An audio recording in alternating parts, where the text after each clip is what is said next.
안녕하세요. 축구 터는 남자 야진입니다. 한국 대표팀이 조별 예선 첫 경기에서 우루과이를 상대로 기대 이상의 선전을 펼쳤습니다. 비록 승점 3점은 못 가져왔지만 경기력만 놓고 보면 앞으로 남은 두 경기도 기대감을 갖기 충분했는데요. 이번 영상에서는 한국이 어떻게 우루과이를 무력화시킬 수 있었는지 조별 예선 첫 경기를 돌아보도록 하겠습니다.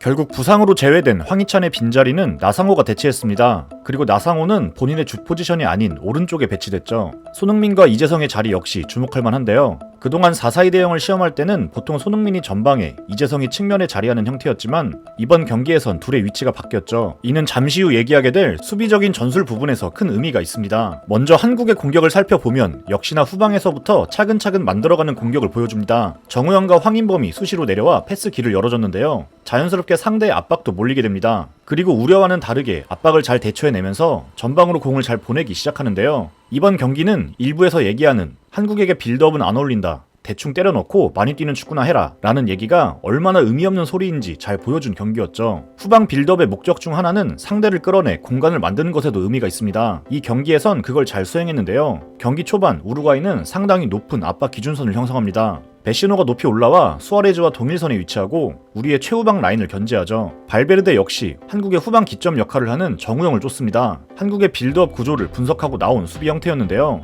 하지만 이전과 달리 한국은 압박에 당황하지 않고 쉽게 풀어나오는 모습을 보여줍니다. 그 이유 중 하나는 롱패스를 적절하게 활용했다는 점이 있습니다. 우루과이가 이렇게 많은 숫자를 동원해 앞선까지 끌고 오면 자연스레 뒤는 헐거울 수밖에 없는데요. 이럴 때 크게 열어주는 반대전환 패스를 통해 상대를 흔들 수 있었습니다. 정우영이나 황인범은 물론이고 발밑이 좋은 최후방의 김승규까지 안정적으로 패스를 크게 열어주는데요. 계속해서 뒤쪽에 열린 공간을 내주게 되면서 우루과이는 부담을 느낄 수밖에 없었죠. 때문에 전반 중반이 지나면서는 우루과이 미드필더들의 라인이 내려가게 됐고 결과적으로 중원을 커버해야 하는 공간도 많아졌습니다. 이런 전술적인 기능이 잘 작동하며 중원 싸움에서부터 밀리지 않게 되니 높은 지역으로 올라가 싸우는 건 보다 수월해졌는데요. 먼저 왼쪽 측면에서는 손흥민을 활용해 공간을 만드는 작업이 잘 이뤄졌습니다. 이날 우루과이의 라이트백으로 나선 카세레스는 철저하게 후방에 머무르면서 손흥민 견제를 위한 임무를 맡았는데요. 역시 손흥민이 있는 곳에서의 뒷공간을 의식하지 않을 수 없었던 거죠.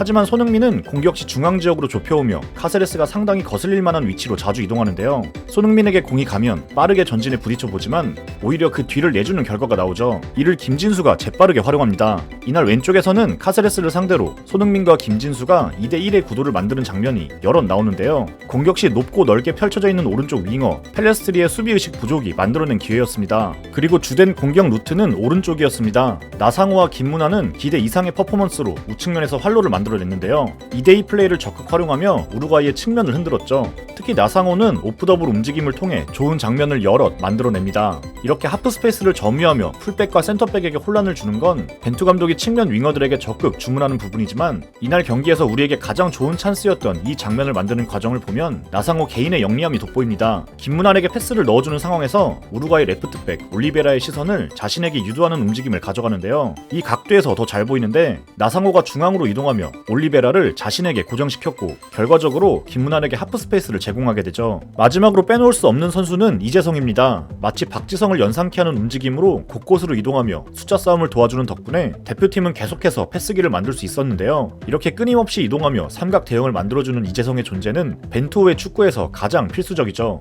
그리고 이재성은 수비에서도 빛납니다. 이제 수비 얘기를 할 텐데요. 사실 이번 경기에서 가장 칭찬하고 싶은 대목은 수비 전술입니다. 코칭 스태프가 철저하게 준비해서 나왔다는 게 느껴졌는데요. 일단 우루과이는 공격 시 비대칭적인 대형을 펼쳐놓습니다. 왼쪽에 올리베라는 높게 올리고 카세레스는 후방에 머물면서 이런 형태가 나오는데요. 만약 빌드업 시에 미드필더가 내려오면 카세레스가 적당히 올라가주면서 어찌됐든 후방에 3명을 확보하고 공격을 진행합니다.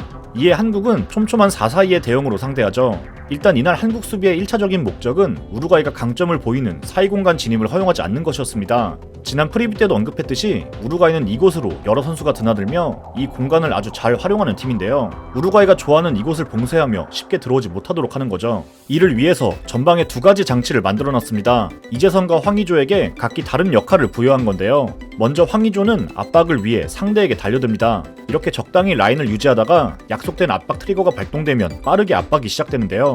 공이 왼쪽 측면으로 향할 때 보다 정확히는 왼쪽 센터백 히메네즈에게 공이 가면 강하게 달려듭니다. 그리고 단순히 달려드는 게 아니라 확실하게 중앙 방향을 닫아두려는 압박을 보여주는데요. 오른발잡이 히메네즈가 중앙 쪽으로 몸을 열고 패스하지 못하도록 안쪽 진입을 방해하는 수비를 보여줍니다. 그리고 동시에 이재성은 우루과이의 후방 미드필더 벤탄쿠르를 1대1로 쫓으며 방해하죠. 이는 지치지도 않고 경기 내내 이어집니다. 손흥민이 아닌 이재성을 전방에 배치한 이유가 여기서 나오는 건데요.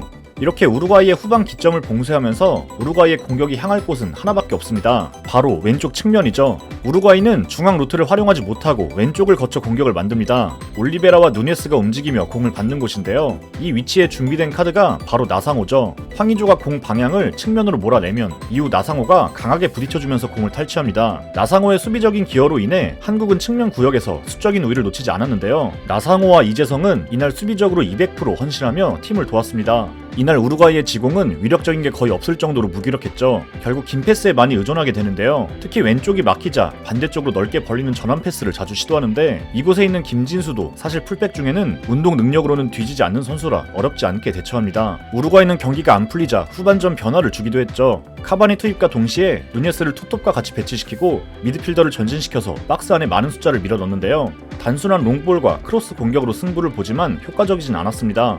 한국 역시 교체 카드를 쓰면서 변화했죠. 일단 수비 대형에서 앞선을 2명이 아닌 1명으로 줄입니다. 미드필더 3명이 중원을 지키고 압박은 조규성 혼자 가하는데요. 우루과이의 후방 3명을 상대하면서 이곳저곳으로 많이 뛸 수밖에 없었고 그 역할을 충실히 해줬죠. 그리고 이강인 역시 출전했습니다. 벤투 감독은 어차피 안 쓸 거다라는 비아냥을 보란듯이 깼는데요. 명단 발표 때도 얘기했지만 벤투 감독은 그냥 전술적으로 필요한 상황이 오면 이강인을 쓸 거고 아니라면 쓰지 않습니다. 그게 평가전이든 본선 무대든 상관치 않는 거죠. 이 경기에선 확실히 승리가 욕심나는 상황이기 때문에 공격적으로 변속기어 역할을 해줄 수 있는 이강인이 선택받았는데요. 나상호가 선발로 상대의 힘을 빼놓고 이강인이 후반에 들어가 흔들어주는 그림은 아마 어느 정도 경기 전부터 구상한 플랜이었을 것으로 예상됩니다. 무승부라는 결과가 오히려 우리가 아쉬울 정도로 잘 싸운 경기였는데요. 세계 흐름을 쫓기 위해 벤투 감독을 선임한 김판곤 전 위원장의 생각이 적어도 1차전에서는 빛을 봤습니다. 상대에 맞춰 우리 것을 버리고 상대를 괴롭히는 방식의 축구가 아닌 우리가 준비한 것,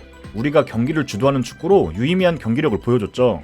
카타르 월드컵이 끝난 후에도 한번 다루겠지만 이번 대회는 수동적인 축구의 한계점을 명확히 보여주는 중이라는 점에서 큰 의미가 있습니다. 과거 김판곤 위원장이 그리고 벤투 감독이 강조하는 능동적 축구를 월드컵 본선 무대에서 그것도 우리보다 강한 팀을 상대로 성공적으로 해냈다는 점은 남은 2경기도 기대감을 갖게 만드는 대목이죠. 시청해주셔서 감사합니다.